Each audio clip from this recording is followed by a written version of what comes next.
What's up everyone, my name's Mark aka Dadrude and I'm a digital artist with fancy border on my screen because we're not. Cool, now that I made myself as cringe as fuck, back to biz. My apologies for the weird guy from before. I recently started a YouTube channel with the purpose of sharing my passion for digital art and show you how I do my stuff. In the previous video I created this card. By the way, if you missed that video, you can check the link over here that will bring you straight forward to it. In this video, I will show you how I transform that illustration into this.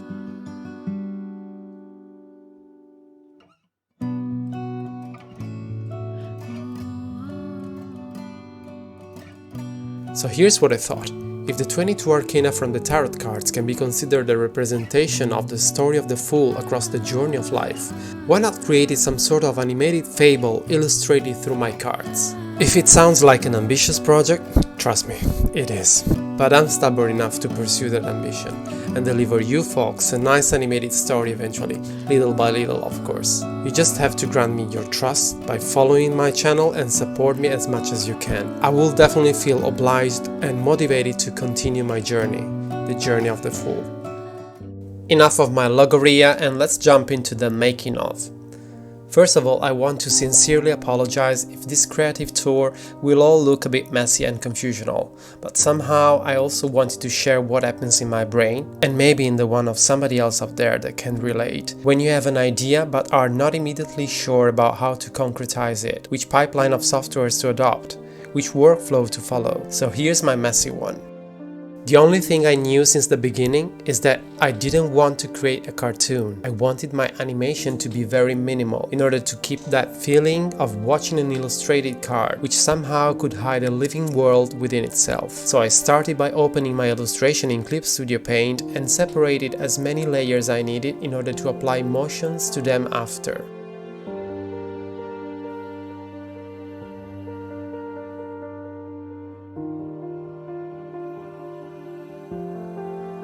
As you can see, I initially thought about using CSP for my animation, as the EX version, which is the one I'm using, is actually designed to create even cartoons, and it's a great tool for that.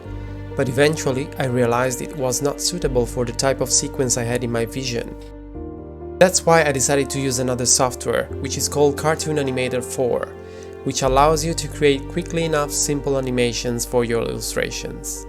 So after importing all my separate layers from CSP, I could start recreating the shape of my illustration into the new software, and also I was able to rig my Fool to be able to give him the motions I needed later.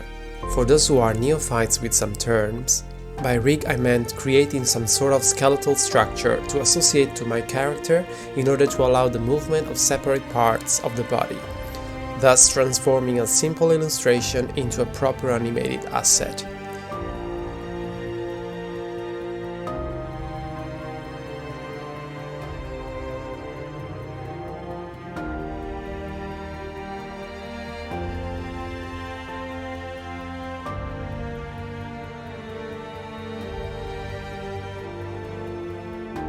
Cartoon Animator 4 also allows you to work with your 2D layers in a fully 3D environment, thus helping you to give more depth and boost the perspective in your creations.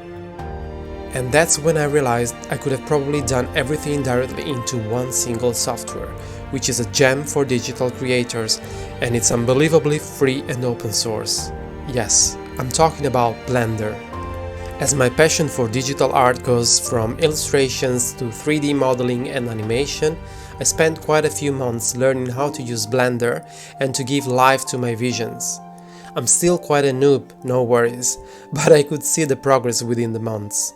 This software is so huge and full of features, and it's so continuously being evolved and expanded with tons and tons of add-ons that I feel like I will never master everything within this digital dreams factory. But that's okay. This means constant source of motivation for creative and curious minds like mine.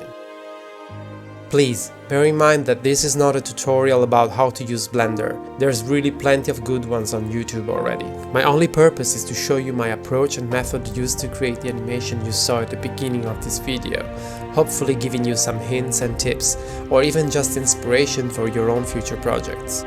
So if you're interested in following similar workflow and don't know nothing about Blender, I suggest to go through some tutorials on YouTube first, at least over the basics, or even buy a full course, like I did. So back to our tarot card. After importing the assets created within CSP, once again I recreated the shape of the illustration as the original, but this time I moved the different layers into the 3D space to enhance the depth effect.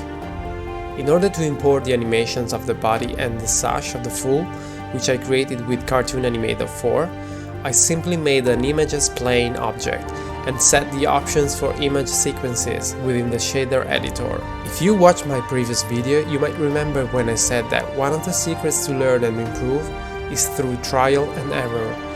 Well, you'll see plenty of them here, and most of them have been cut out of this video, not to make it even more confusionary for you. One great example is the trouble I had with this damn f***ing stick.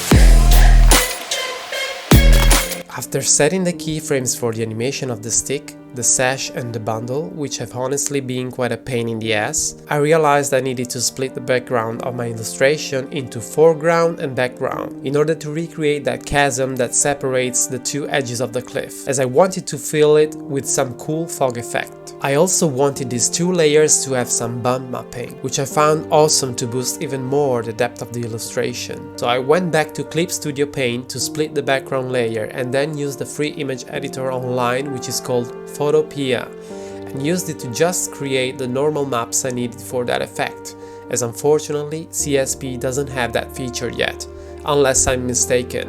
In that case, please comment under the video and tell me how to do it. Like for the illustration process, even for the animation, my workflows suffer from randomic actions, to say the least. So here's me creating a light for the dawn of my sun and giving it some keyframes along the timeline. As you can see here, I set 150 frames for the whole animation, which were based on the length of the Fool's motion. In the end, you might notice the frames became 300 because I had another last minute great idea that cost me another full day of work. Here you can see my first attempt on creating some sort of fog to fill the chasm. That's been a real pain to do, as I started trying to achieve the best result with a minimum effort, but eventually realized that I prefer to spend more time taking the advantage of the physics simulation engine within Blender, that required loads and loads of experimentations and trials and error. And don't worry, you won't see all of those epic fails in this video, at least not all of them.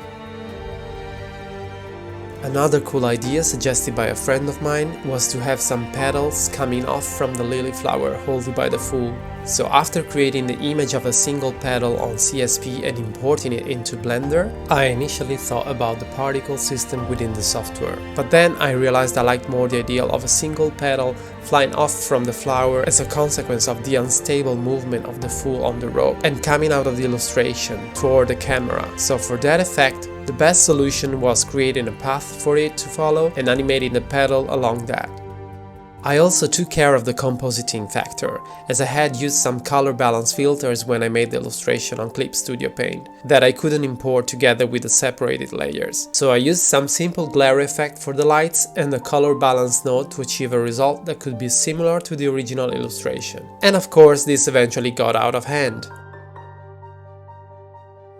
I wanted to give some cooler effect to the dawn light across the trees, although I think all that work on cutting the tree silhouettes might have made a very mild difference. On second thought, maybe I could have replaced those trees with some 3D models made with a cool free add-on called Sapling Tree Gen, but I also thought it was okay to leave the original trees from the illustration as well. So I simply played a bit with the shader editor nodes related to that asset. To give one more special effect to my tarot card, I decided to breathe some wind into it, and I found some great free leaves asset on ambientcg.com, already complete with a full set of textures and maps needed, that I just had to import into Blender using the free add-on Node Wrangler, which sets the node system for you without any effort necessary, unless you want to customize it, of course. This was needed for my collection to be used in the particle system I set to recreate the wind effect. After playing a bit with the settings, I also added a force field generating a simulated wind, and that's it. Finally, I went to my video editor and loaded two separate renders, one with the whole card animation and the other just with the wind effect. So I created a mask to hide the leaves generator from the screen and to have the visibility of the particles just within the card area inside the frame border. Et voila! The tarot card animation is finally done. I hope you enjoyed watching the process. I know it's been a long video, but there were so many things I made that it was really hard for me to make it shorter. Please let me know what you think about it. If you have any tips or advices to implement some of the things I made in a much smoother and smarter way, please do let me know in the comments down below. Thank you so much for your time and patience, and have a great rest of the day from yours truly, the Druid, and I will see you next time with a new tarot card. Bye.